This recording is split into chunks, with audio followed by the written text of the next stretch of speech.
formando ya, no me acuerdo cómo es que se llama, pero me quiero ver.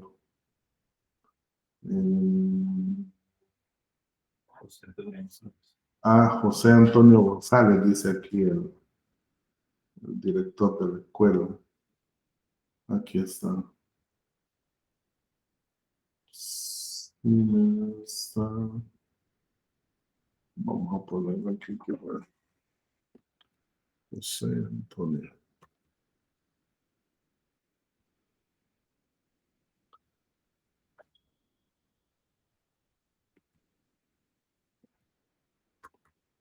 ¿Sabes? Aquí está.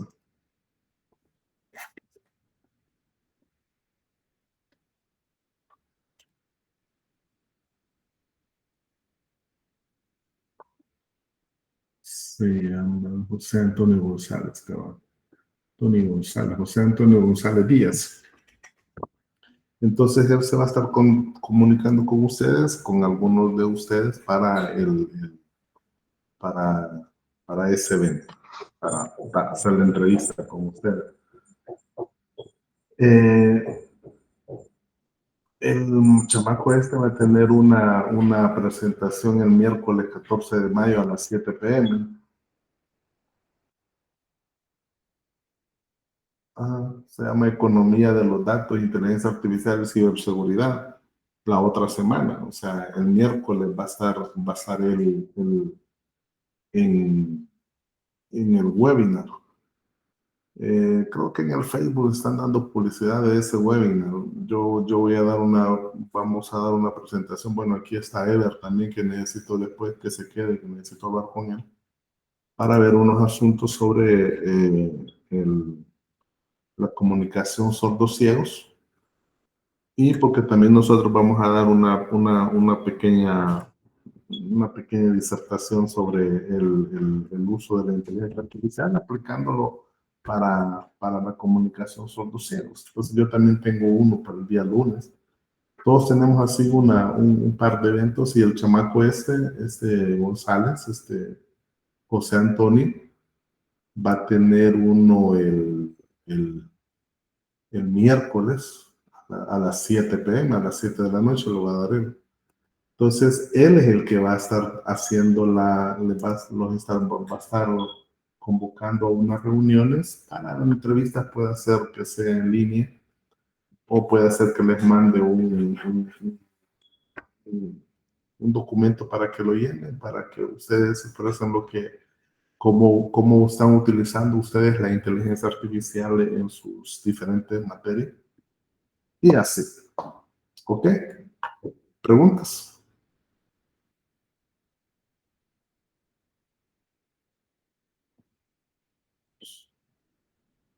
Hola.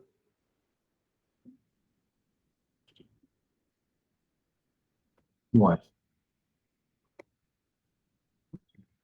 No hay. Aquí yo solo pocos somos los que hemos venido aquí a la escuela, y estamos ahí, que ya me quiero ir, pero tenemos que dar clase. ¿Ok? ¿Preguntas, jóvenes?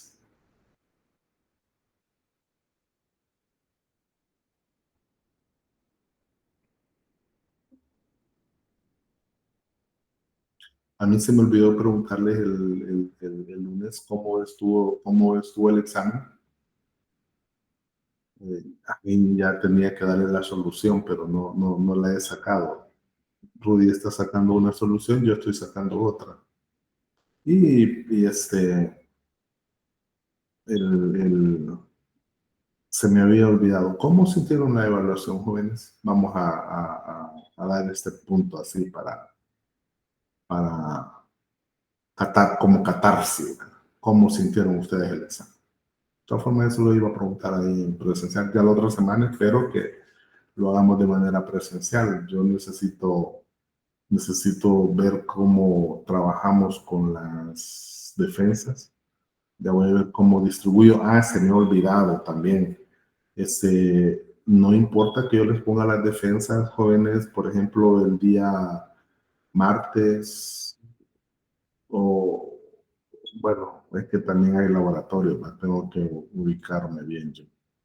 Lunes en la tarde, martes en la tarde, miércoles en la tarde, jueves voy a ver si no hago reunión de jefaturas y lo vamos a hacer toda la mañana y en la tarde para poder terminar todo eso la otra semana. Yo creo que así lo voy a sacar. Pero bueno, veamos, ¿cómo sintieron la evaluación? Se me olvidó preguntarles la vez pasada. Hola,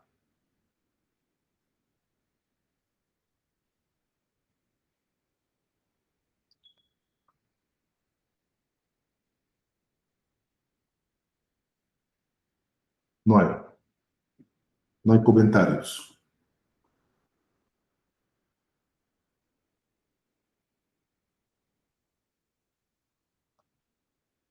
Bueno, no hay comentarios.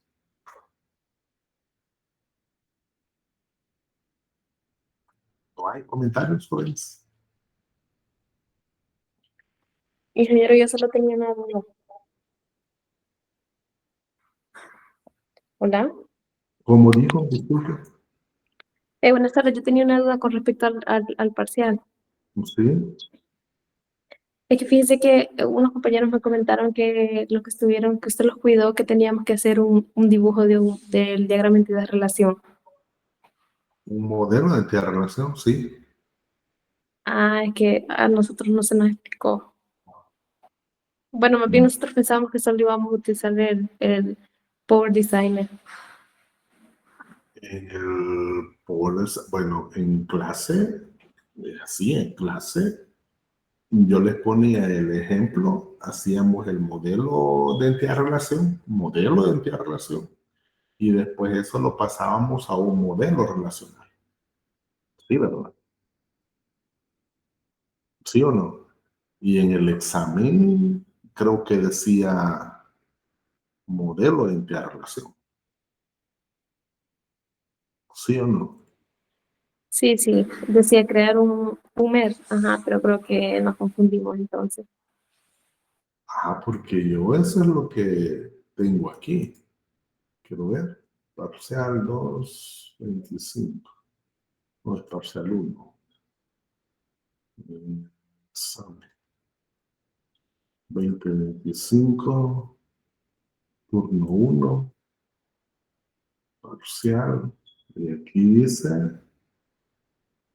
según esto, parcial 1, clave 1.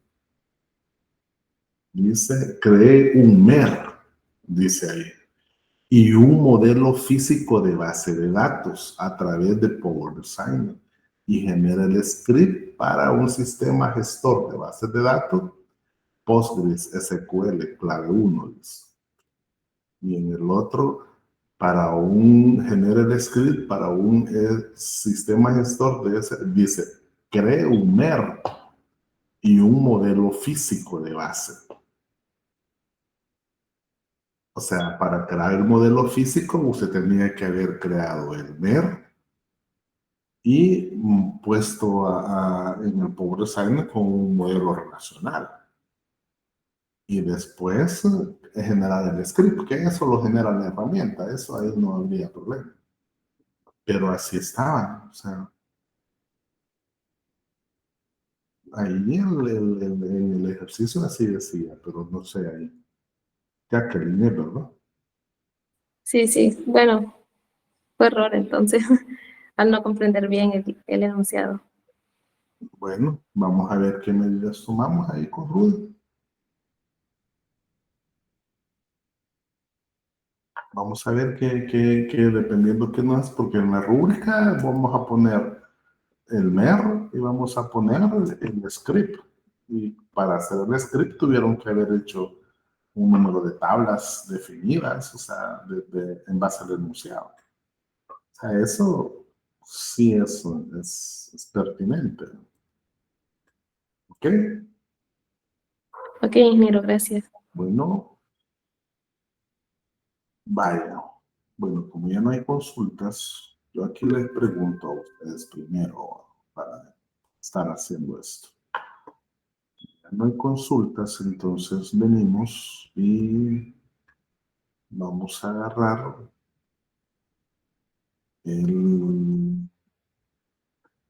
esta sí la quiero usar así ahora mejor. Quiero ver, aquí está. Si la puedo, la vamos a manejar así mejor.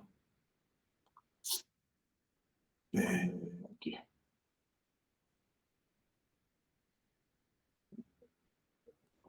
Manejar esto, compartir.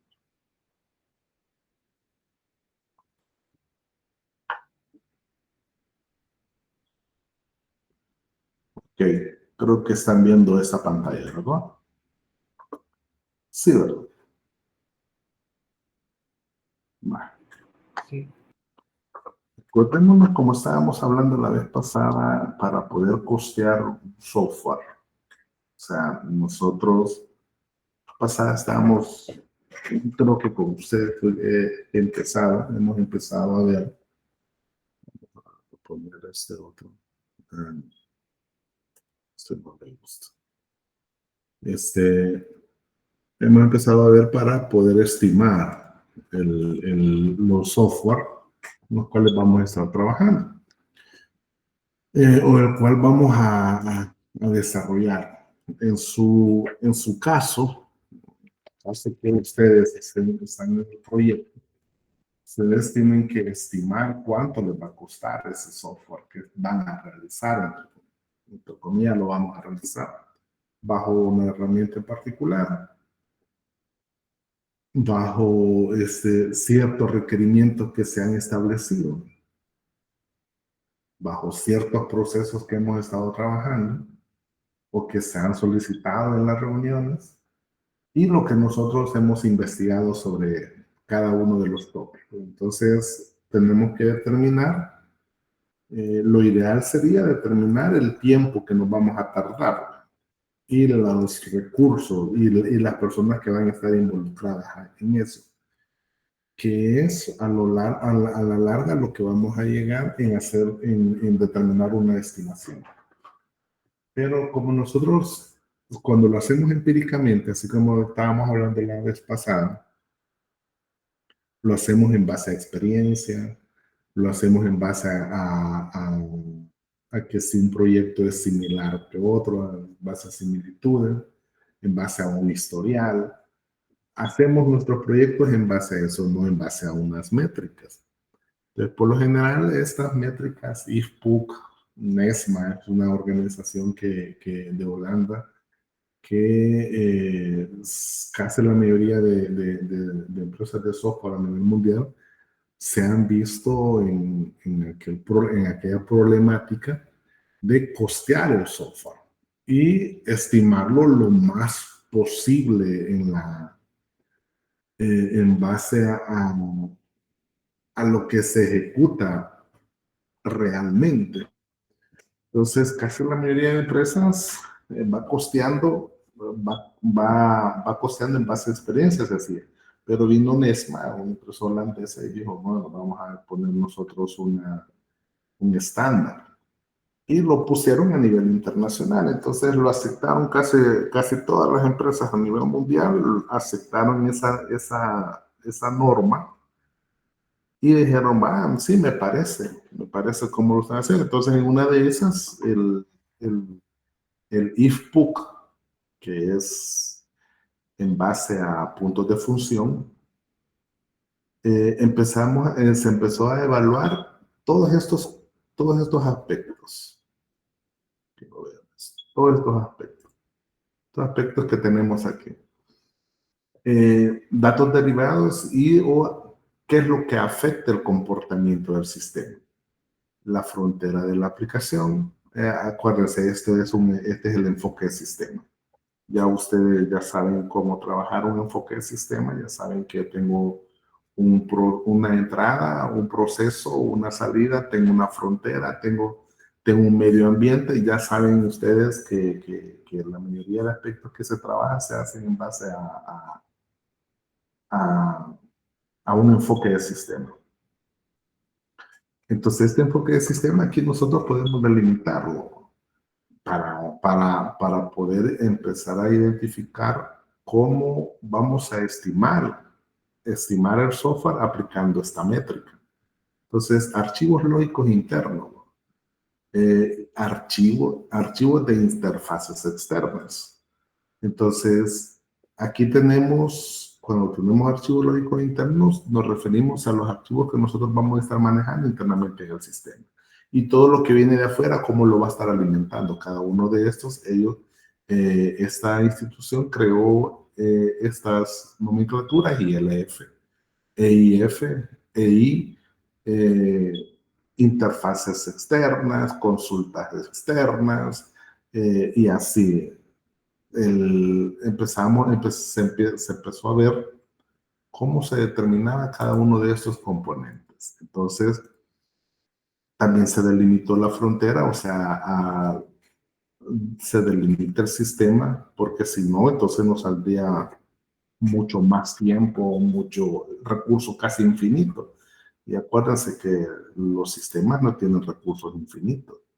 Entonces, en base a eso, y se evaluaron 14 características, o sea, 14 factores de ponderación, le llaman, o factores de ajuste, que son esos que se van a estar manejando.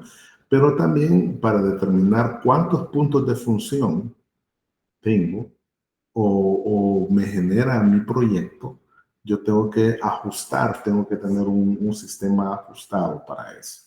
Entonces, todo eso es lo que me interviene para ir ajustando eso, y eso lo vamos a multiplicar por un factor de ponderación, un factor de ajuste, que se determinaron unos valores y dijeron, vaya, estos valores nos van a identificar o vamos a identificar para que cuando veamos estos 14 características generales de aplicación, le vamos a ir dando un factor a cada uno de ellos y vamos a multiplicarlo por los ajustes que tenemos de de los archivos que vamos a estar utilizando.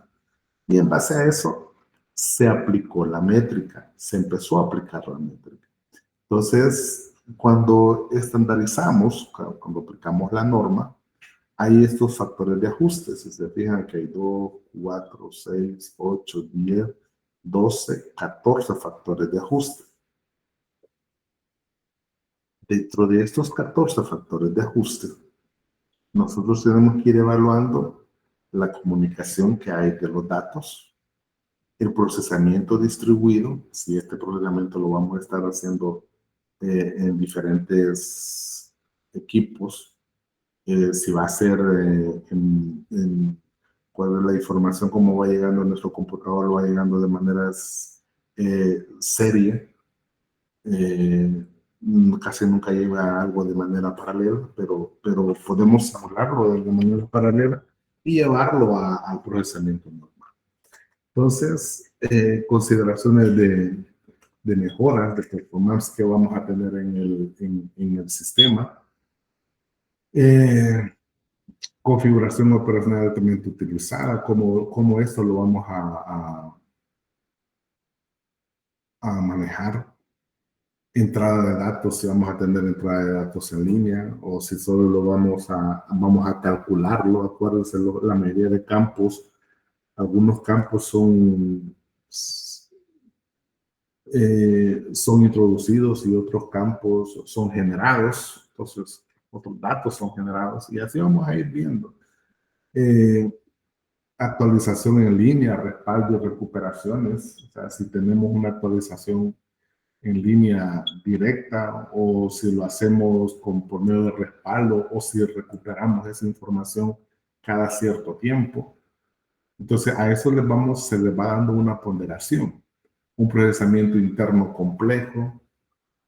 Por ejemplo, voy a utilizar un algoritmo de inteligencia artificial o voy a utilizar una predicción con un algoritmo predictivo de inteligencia artificial, entonces ya estoy poniendo un procesamiento interno complejo.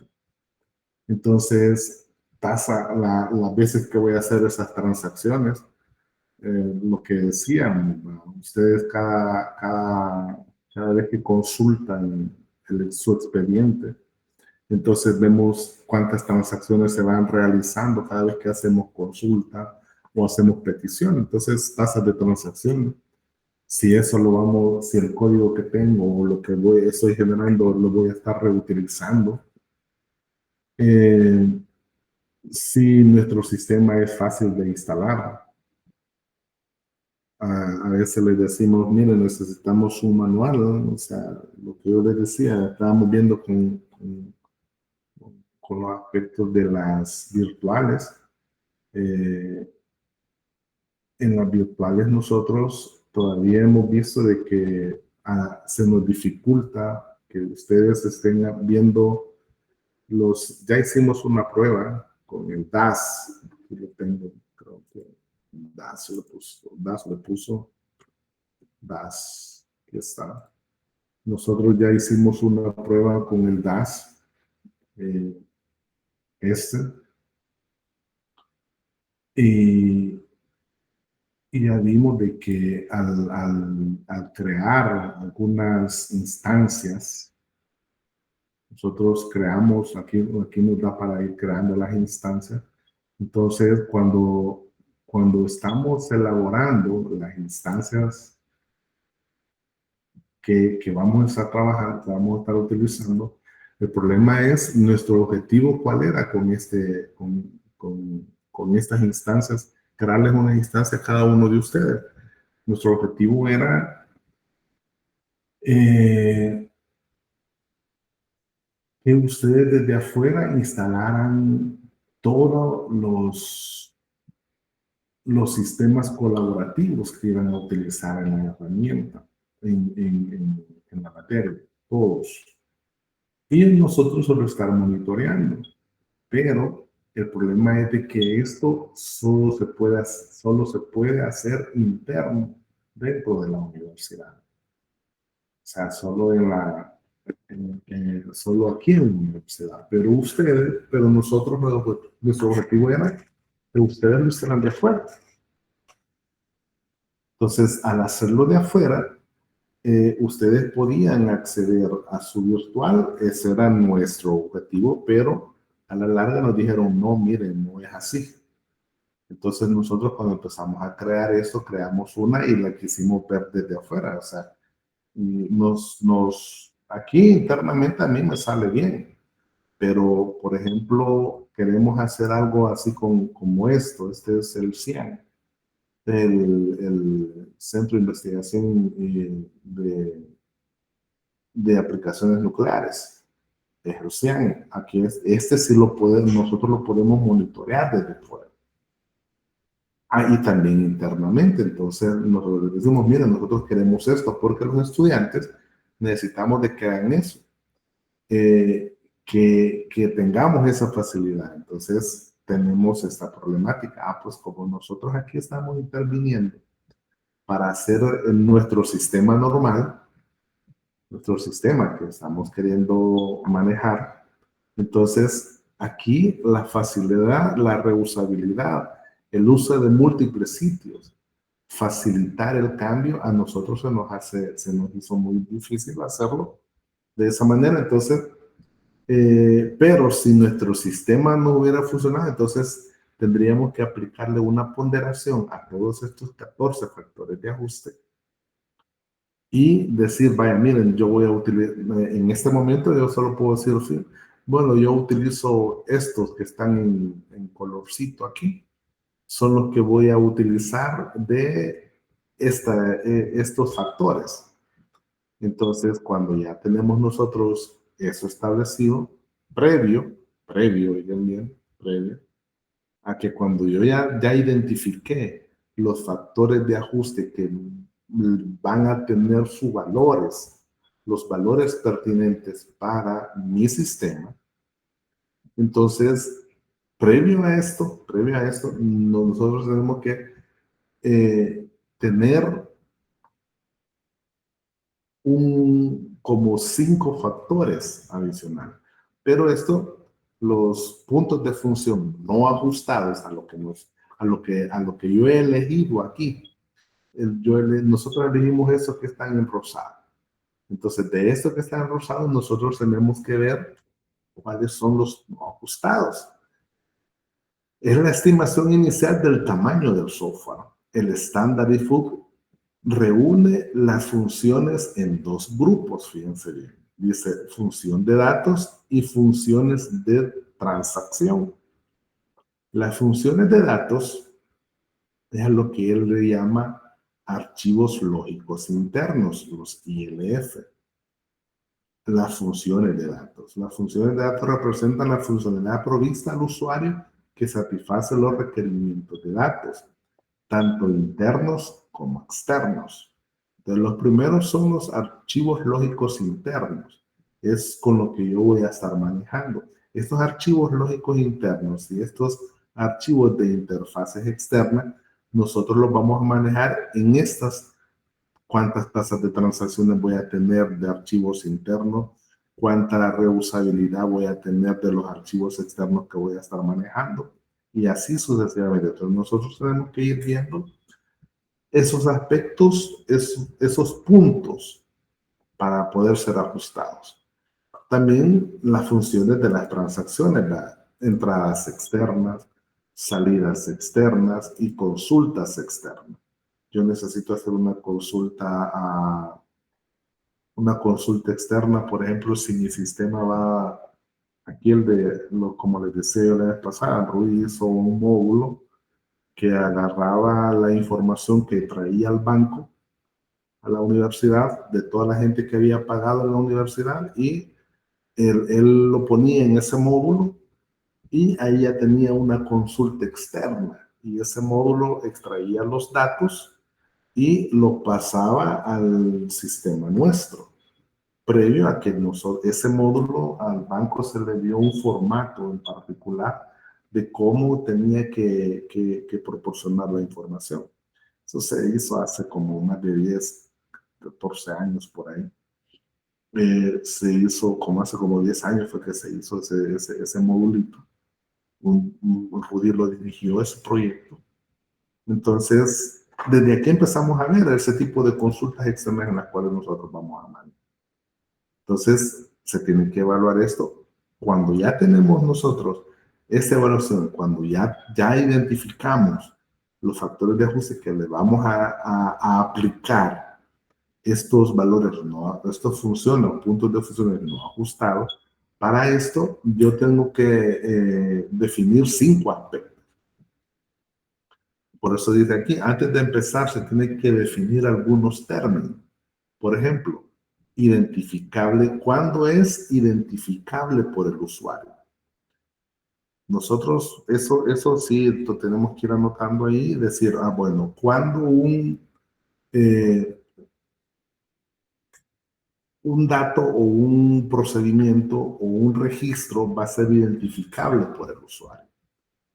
Y aquí dice, se refiere a los requerimientos definidos para procesos y grupos de datos acordados y comprendidos por los usuarios y el equipo de desarrollo. Aquí esto viene en la tarea que estamos realizando. Yo les decía, en el diagrama de casos de uso, ustedes describan el proceso que va a ser su sistema, no la pantalla de su sistema, sino que el proceso que va a ser su sistema. Cuando ya tengamos bien definido ese proceso, lo vamos a describir en base a crear las pantallas pertinentes para ese diagrama de caso de uso. Por eso le dice aquí, cuando es identificable por el usuario, se refiere a los requerimientos definidos para procesos y grupos de datos. Yo les decía, para los manifiestos, por ejemplo, o para los contenedores, o para los repuestos. Entonces les decía, vaya, ¿cómo van a... Yo hice una solicitud de ciertos productos que van a estar en cada contenedor. Entonces, esos productos los van allá en China, les decía, los van a llevar a unos contenedores y en ese contenedor me van a poner un tipo de producto. En su sistema, en el sistema que ustedes están elaborando, entonces ustedes van a determinar que en el contenedor tal van a tener esos productos, pero ya está definido el proceso. Entonces, los datos que vamos a llevar ahí es lo que ustedes van a acordar. Eso es lo que va a ser identificable por el usuario. Lo mismo pasa para los, ¿cómo se llama? El mantenimiento de vehículos. Lo mismo pasa para el sistema de repuestos. Lo mismo pasa también para lo de la imprenta. Entonces, para todo está definido cuáles son eh, los procesos o los datos acordados que sean identificables por el usuario. ¿Ok? Dentro de eso también tenemos que ver los procesos elementales. Un proceso elemental es la unidad más pequeña de una actividad que tiene un significado para el usuario. Por ejemplo, aquí dice, un proceso elemental puede ser de entrada, de salida o de consulta. Cuando ustedes ponen un combo box y introducen un dato, ese es un proceso elemental de entrada. Cuando ustedes ponen un precio, que al final le va a poner un precio, es un proceso elemental de salida. O cuando ustedes hacen una consulta, una búsqueda o algo, es un proceso de consulta, elemental de consulta. Entonces, aquí es donde empezamos nosotros a identificar esos factores. Primero vamos a identificar esos términos que vamos a estar manejando. Un proceso elemental de entrada se refiere a la creación, actualización o eliminación de grupos de datos. Podemos ver este proceso como la operación de un CRUD. ¿Ya? O sea, aquí si nosotros vemos un CRUD ahí, tenemos un proceso elemental. Un proceso elemental de salida se refiere a la presentación de datos almacenados. Yo voy a tener una presentación, me va a mandar un dato en particular, por ejemplo, la fecha, o por ejemplo, la cantidad de años que yo tengo. La fecha no, sino que la cantidad de años que yo tengo depende de la fecha de nacimiento mía y él me va a arrojar un dato ahí. Entonces, eso es lo que vamos a tener que estar identificando al momento de hacer esa estimación en base a esta métrica. De igual manera, un proceso elemental de consulta será visto como una operación R de un proceso CRUD. Ya una operación de lectura, ya, en un proceso CRUD. Entonces, es el segundo. El tercero es mantenimiento. Se refiere a la capacidad de acceder y modificar los datos a través de un proceso elemental, ya sea de salida, de entrada o de consulta, ya sea ese mantenimiento que le vamos a estar dando. Información de control es el cuarto. Es un dato que influye en el proceso elemental de la aplicación y que especifica qué, cuándo o cómo los datos son procesados. ¿Qué pasa cuando me da un error? Pongo la fecha de nacimiento y he determinado de que solo voy a admitir personas. La persona más longeva que hay en el mundo es una persona que tiene 130 años. Entonces, si yo hago un sistema, pero eso es allá en la India o en Europa, entonces en Japón, en Asia, pero lo voy a hacer para sistemas de acá de América Latina. La esperanza de vida de las personas de aquí en América Latina es de aproximadamente entre 70 y 80 años. Es la esperanza de vida. Entonces yo puedo poner una restricción. Pero ¿qué pasa cuando yo pongo, que esa es la costumbre, fecha de nacimiento? Ok, pongo la fecha de nacimiento el 30 de mayo de 1800. tiene que haber un control que me diga, hey, mire, eso no, así como les decía, utilicemos los try catch. O sea, capture el error que le va a mandar la base y transfórmelo usted a un mensaje en particular. Esas son informaciones de control. Eso es lo que vamos a estar manejando aquí. Entonces, si eso va a ser nuestro sistema también, entonces lo tenemos que ir implementando acá. Y el quinto, lógica de procesamiento. La lógica de procesamiento es definida como requerimientos específicos por el usuario.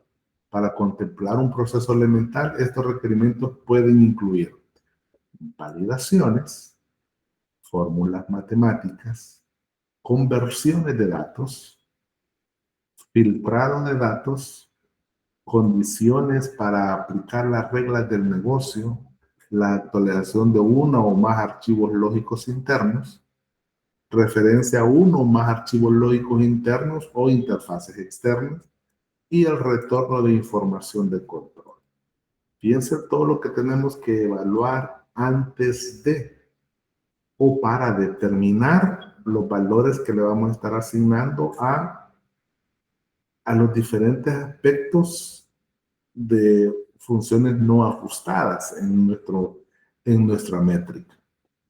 Entonces, pues eso nos va a permitir, casi en la mayoría del sistema, yo esperaría que ustedes me entreguen un sistema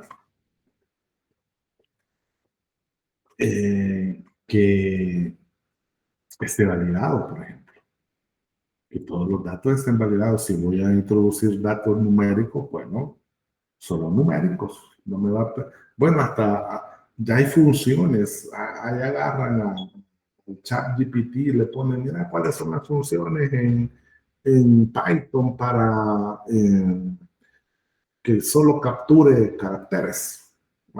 Y ahí ya les va a dar la función y ya solo la adaptan ustedes. Acuérdense, la inteligencia artificial les va a ayudar a ustedes a solucionar ciertos problemas. No les va a solucionar el problema como tal. Todavía, bueno, todavía nosotros no la tenemos. Allá en Asia, en Japón, ahí sí ya tienen una solución así, bien práctica, bien elemental. Pero aquí no, aquí todavía tenemos que estar haciendo algunas cositas a patitas. Y peor aquí en la Universidad de El Salvador, ¿no? Hay cosas que se hacen a patitas. No utilizar Wizard ni nada por el estilo. Entonces eso es lo que vamos a manejar. Aquí no empezamos, vean. Los archivos lógicos internos. Cuando tenemos unos archivos lógicos internos, o los ILF,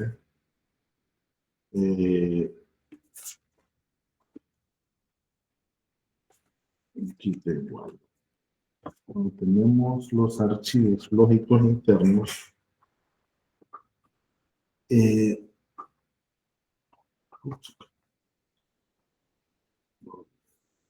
un conjunto de datos e información de control lógicamente agrupados, identificados. Los ILF son archivos lógicos internos.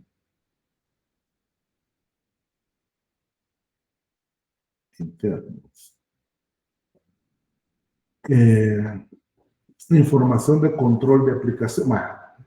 Por el usuario, el objetivo principal de los ILF es almacenar y mantener datos a través de uno o más procesos elementales de la aplicación. En este sentido, podemos decir que los ILF son un conjunto de datos de control o información relacionados al usuario. Por ejemplo, información de control de la aplicación, archivos de configuración.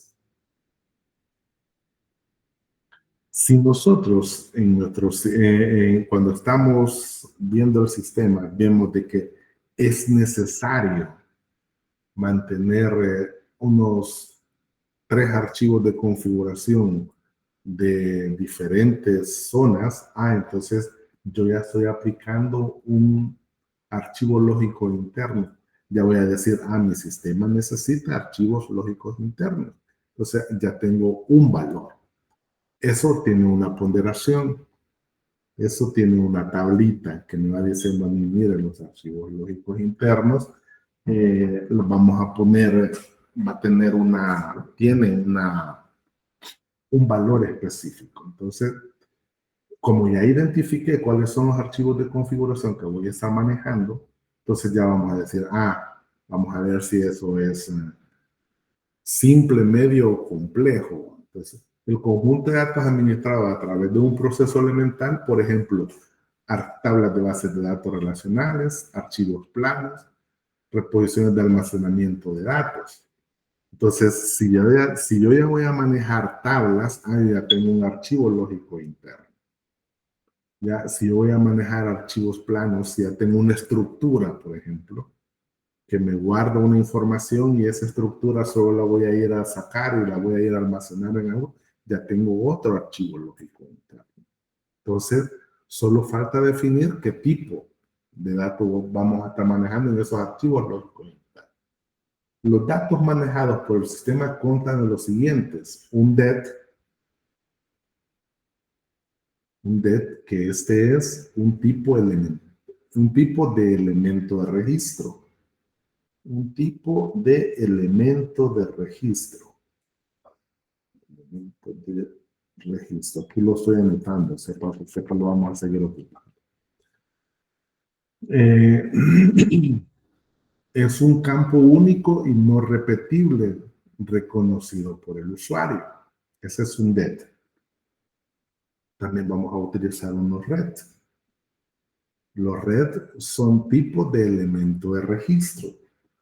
Un tipo de elemento de registro.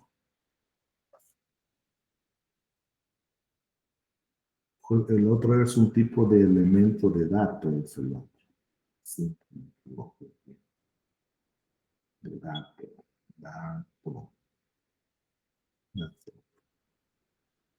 Entonces, dentro de los red, yo tengo opcionales y obligatorios. Los tipos de red opcionales son sus grupos de los det, que no son necesarios para crear una instancia de datos, un registro de datos. Obligatorios, los tipos de red obligatorios son sus grupos de red que el usuario deberá usar, al menos uno, para crear una instancia de datos. Entonces ya aquí ya voy a identificar yo si voy a tener opcionales o obligatorios.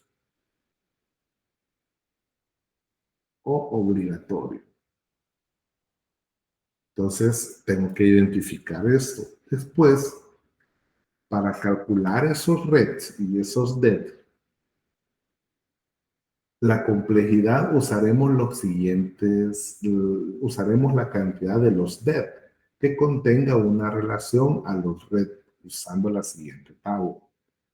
Un red o det, si se fijan aquí tenemos estos que están aquí son los reds de registro y estos que están aquí son los datos que voy a estar manejando. Aquí voy a manejar los registros y aquí los datos que voy a tener en esos registros. Entonces, en esta tabla, aquí se identifican los red y det. Entonces, estos están definidos como 1, 2, 3. De 1, por ejemplo, un red det. Tengo un registro.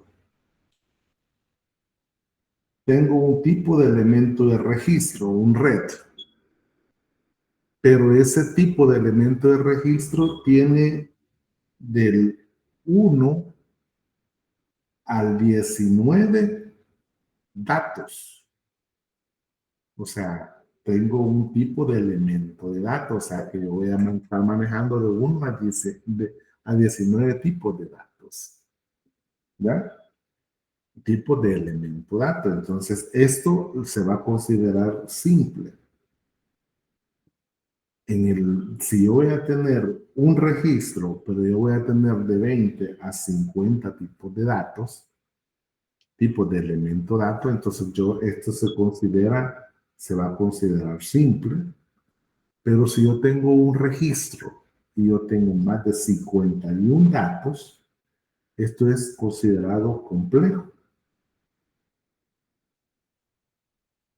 Lo mismo si yo tengo de 2 a 5 registros, a tipo de elemento registro. Si yo tengo de 2 a 5 y tengo de 1 a 19 elementos datos, ese va a ser un simple. O si va a tener de 20 a 50, va a ser medio.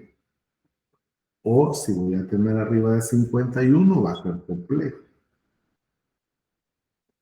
Si yo tengo más de 6 tipos de elementos registro, pero si tengo de 1 a 19 tipos de datos, ese va a ser medio. El otro va a ser si tengo datos de 20 a 50 en más de 6 registros, tipos de elementos registro, este va a ser complejo. Y el otro también es complejo. Va. Aquí ya determinamos esa tabla para ver si yo voy a tener tipo de elementos, cuántos tipos de elementos registro voy a tener en mi sistema y cuántos tipos de elementos datos va a manejar ese registro. Entonces ahí dependiendo de qué es lo que tenga, entonces vamos a ir poniéndole una ponderación. Reglas de identificación, dice. Para ser contado como ILF, como un archivo lógico interno, el conjunto de datos debe cumplir con las siguientes reglas, o sea, todos los datos que yo voy a estar manejando ahí. Es lógica e identificable por el usuario. El dato que vamos a manejar es lógico e identificable por el usuario. Es mantenible a través de un proceso elemental de la aplicación. Si es mantenible a través de un proceso elemental de la aplicación, a través de si en ese proceso yo voy a manejar toda esa información.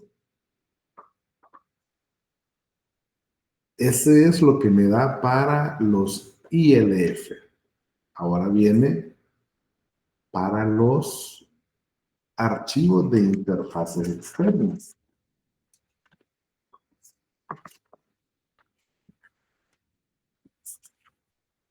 Vamos a pues, aquí está. Entonces ahora voy a tener los EIF. Este es un trabajo, mire, que por lo general casi nunca sentimos que nos lo pagan, porque es un trabajo previo a saber cuánto yo voy a cobrar por un sistema o cuánto ese sistema me me voy a tardar en realizar. Y otro es cuántas personas voy a estar utilizando para hacer ese sistema. Entonces, esto es algo que nosotros hasta cierto punto decimos, puchica, tanto trabajar para que vengan y me digan, no, mire, allá hubo alguien de la universidad X, de la universidad triple X, que dijo, mire, fíjese que yo ese sistema se lo hago en 1,000 pesos y ustedes están cobrando 10,000. Y dice, para hacer eso porque ustedes hicieron un análisis como este y estimaron por lo menos de esa manera.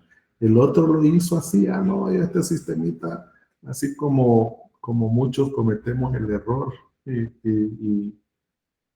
y así nos pasa, que nos cometemos el error de que a veces vamos a recibir unos cursos de programación y somos buenos.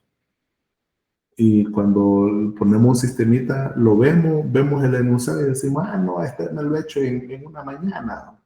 Así como nos pusimos a hacer la estimación ahí en presencial, ahí en la clase, y todos, no, yo ese sistemita lo hago en 1 hora, en 2 horas. Pues, así. Pero ya cuando nos sentamos y vemos de que, wow, aquí ya tengo que meter esta información, tengo que meter esto otro, tengo que agregar esto otro, tengo que quitar esto, tengo que modificar eso, entonces ya se me complica la cosa. Entonces a los jóvenes así, ya después les dicen, mire, 1,000 pesos, a ellos se los van a dar, pero 3 meses después los van a llamar a ustedes. Y aquí es donde viene la otra problemática. A uno lo llaman y uno dice, ya estoy seguro que me llamaron y aquel hizo un desorden. Entonces ya ahora ya tienen un doble trabajo. Tengo que ir a arreglar el desorden que hizo aquel y tengo que adaptar el trabajo que yo tengo. Pero si nosotros sabemos estimar eso, no vamos a perder mucho. O sea, las primeras veces, como dice alguien ahí, las primeras veces uno llora porque es increíble la deficiencia que tiene uno al no ver los posibles planes de contingencia que se van dando en el proyecto o en los proyectos. Pero así se aprende. Entonces, miren, el Barcelona está aprendiendo ahorita, ya está jugando bonito, pero no defiende nada. Entonces, así va a ser. Inter es un equipo poderoso que sabe, tiene maña. El Barça ahorita no tiene maña. Entonces, pues así es esto. Vamos a ir aprendiendo y en base a eso vamos a ir sacando las cosas.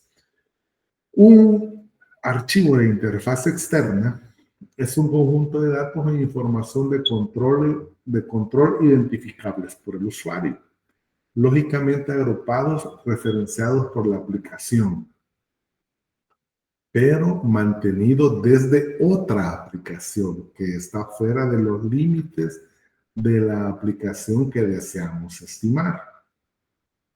Es lo que les decía, ¿verdad? Un ejemplo que nosotros manejamos así bien claro es el hecho de que el sistema que nosotros hicimos, el sistema que se hizo aquí para ver las cuotas que ustedes pagaban, dependía de información que venía de otro lugar. Entonces, y es lo que aquí en esto, aquí en esto es lo que tenemos aquí, miren, este límite, frontera de la aplicación, es esto, es quienes van a estar en esa, y si se fijan, aquí están el archivo de interfaces externas, los EIF, ¿ya? Son archivos de interfaces externas.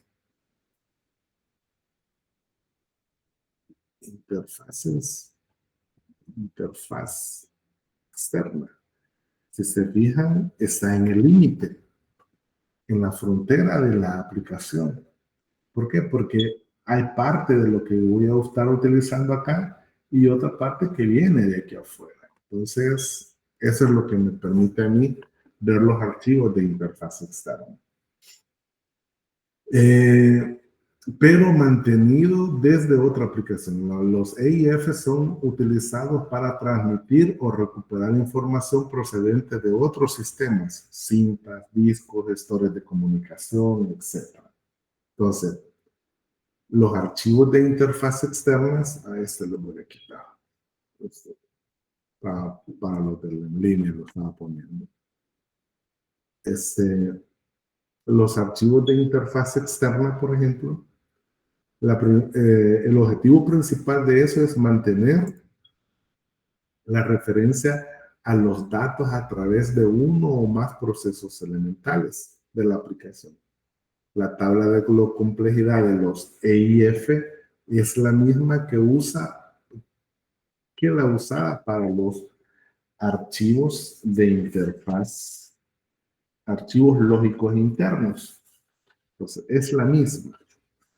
Entonces, pero siempre vamos a estar determinados por unos tipos elementales de datos y tipos elementales de registro. Entonces, en base a eso, nosotros vamos a ir viendo cómo lo vamos a hacer. ¿Ok? Las reglas para poder identificar los archivos de interfaz externa. Eso es lo que nosotros tenemos que ir viendo, cómo vamos a identificar esos para darle estas ponderaciones. Entonces, tenemos acá reglas de identificación. Para ser contado como un archivo de interfaz externa, el conjunto de datos o información de control debe cumplir con las siguientes reglas. Ser lógica e identificable por el usuario. Esto me recuerda a las normas, ¿no? A las formas normales. La segunda forma normal tiene que tener que haber estado en primera forma. La tercera tiene que haber estado en segunda forma. La forma normal voice code tiene que haber estado en tercera forma. La cuarta forma, o sea, siempre la primera es ser lógica e identificable por el usuario. Es referenciado por la aplicación, pero se encuentra fuera de ella. El conjunto de datos no es mantenible por la aplicación. O sea, la aplicación no le va a estar dando el mantenimiento. Eh, cuando, ¿qué estructura de datos formaron ustedes? ¿O qué estructura de datos formarían en, en una, o ustedes formaron estructuras imaginarias en C#? ¿Saben qué es una estructura imaginaria? ¿Jóvenes?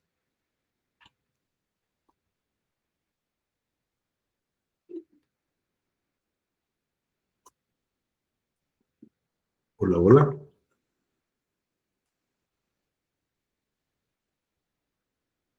Hola. ¿Saben qué es un tipo de dato imaginario, una estructura imaginaria?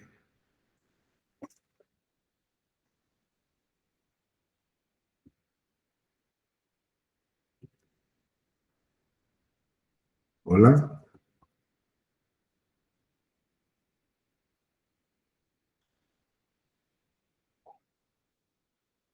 Es una organización abstracta de datos. Exacto.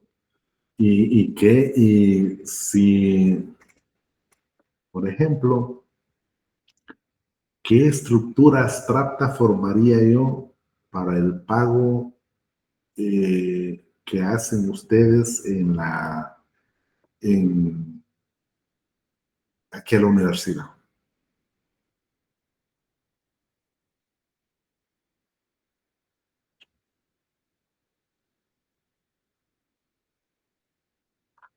¿Mm? ¿Qué estructura podrían hacer?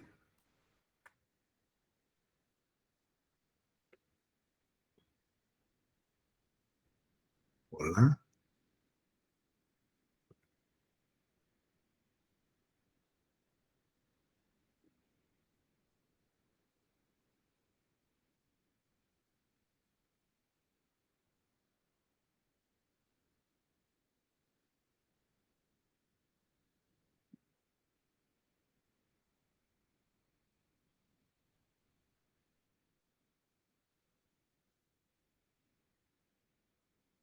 hola, hola. ¿Saben qué es una estructura abstracta, un TDA? Una estructura de datos abstracta.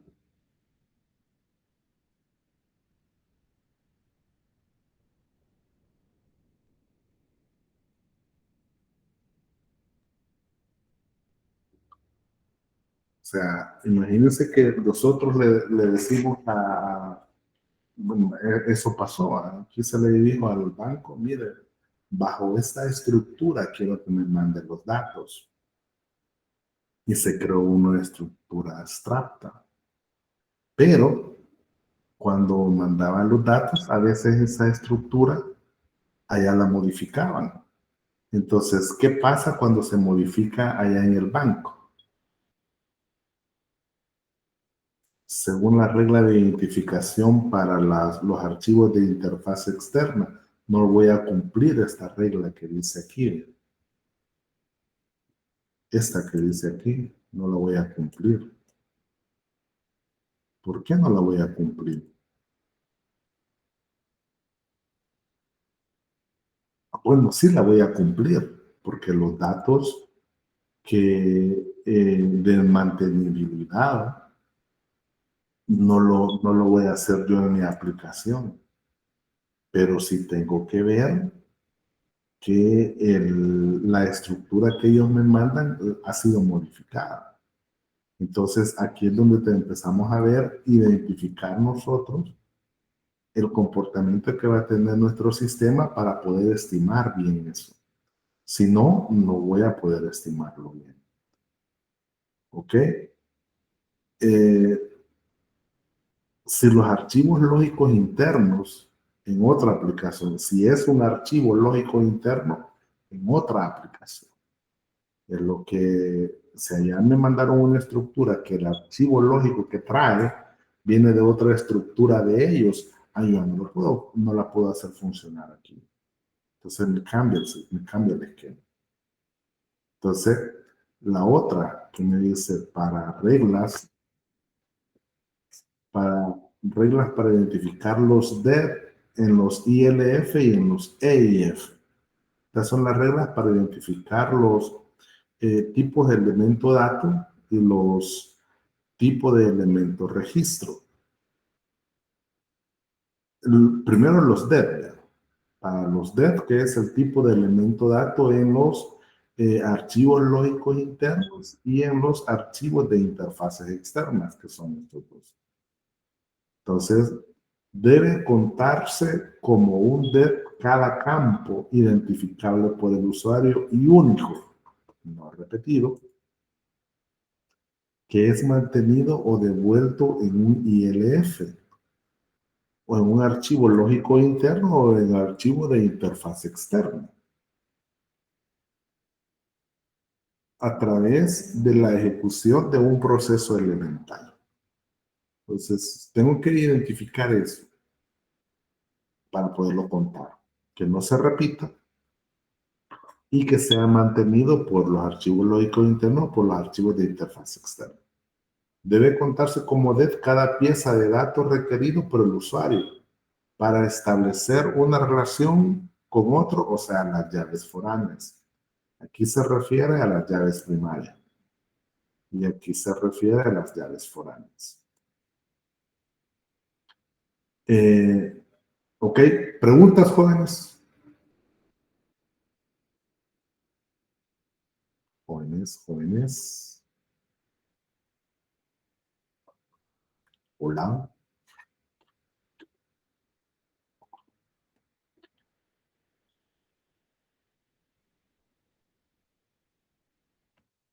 Me imagino que todos están durmiendo ahorita. Aquí todo es peor. Si en presencial se ponían ahí así un poquito, se dormían ahí, uno se duerme casi constantemente y los otros ahí están así, sí, sí. ¿Ah? Pero ahorita creo que todos estamos dormidos. Sí, que ahí todos estamos acostados, menos yo aquí estoy en la escuela. A mí sí me toca venir aquí a estar, pero no me enojo. ¿Preguntas, jóvenes? Ninguna, Genial. Ninguna, ya ven, todos están así felices, que están en casa tranquilos, sin problema alguno. Espero que para el lunes vengamos de manera presencial. Voy a terminar de dar ahí los, los otros conceptos que tenemos sobre las entradas externas, sobre las consultas externas y sobre eh, sí, eso es lo que nos falta. Y un ejemplo en el cual vamos a ir aplicando toda la información que estamos aquí para estimar el proyecto. Ok, consultas externas y entradas externas. Nos falta otro, creo. No, ahí están todos cabales. Ok, entonces ya está, creo que ya la puse en el aula. O creo que ya lo puse. Quiero ver. Veamos si ya está aquí. Mm, sí, ya está. Ya está la unidad 5 ahí. No la han visto, ¿verdad? Ya ven. Ya está ahí, la unidad 5 ya está.